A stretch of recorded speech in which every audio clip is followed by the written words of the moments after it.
Pay attention to this number. 160.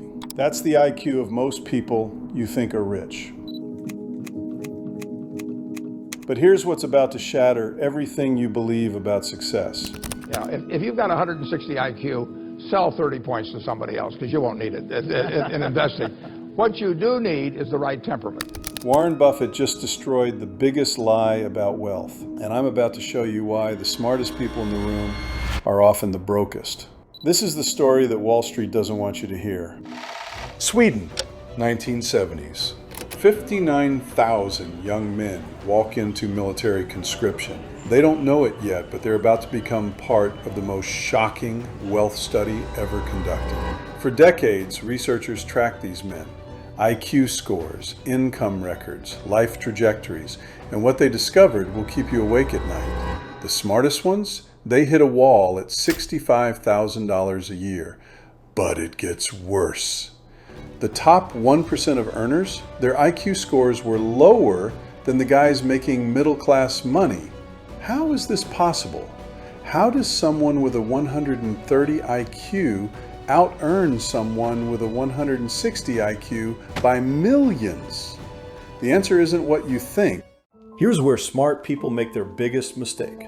We absolutely know that skills and abilities are malleable, and that's kind of what counts. Stanford psychologist Carol Dweck just exposed the real trap. Smart people often believe intelligence is fixed, and that belief locks them into a cage.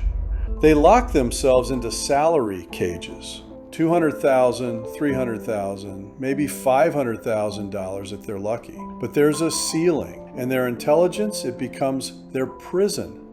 Meanwhile, someone else is getting rich.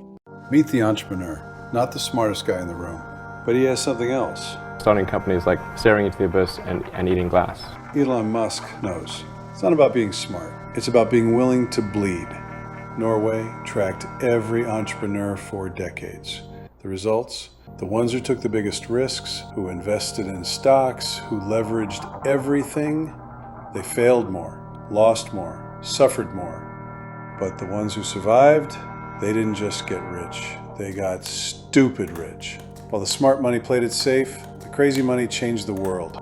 So what separates the winners from the losers? What do the rich have that the smart don't? Grit is passion and perseverance for very long-term goals. Grit is having stamina. Grit is sticking with your future, day in, day out, not just for the week, not just for the month, but for years. Grit.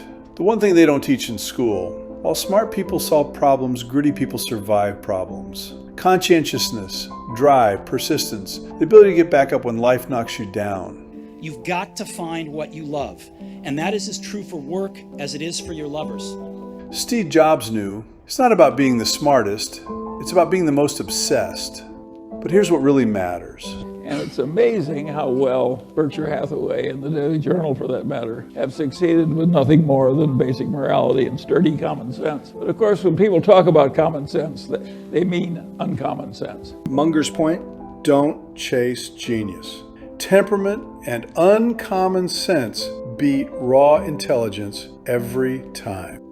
Let's talk real numbers. To be in the top 1%, $652,657 nationally. But in Connecticut, you need almost $1 million.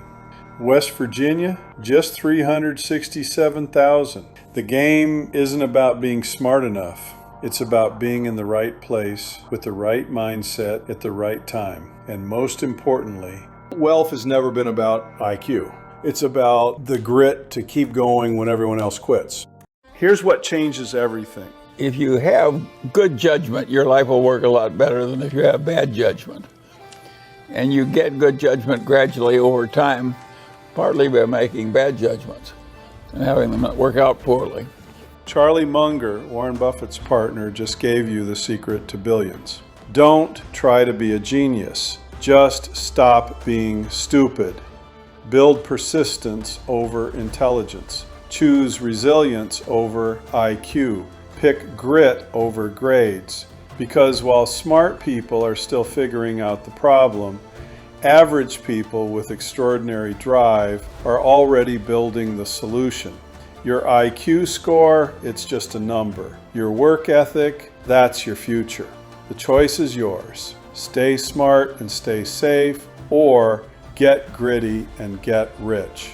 If this opened your eyes, hit that subscribe button, share this with someone who thinks they're too smart to fail, and let me know in the comments what matters more, your IQ or your drive. I'll see you in the next one.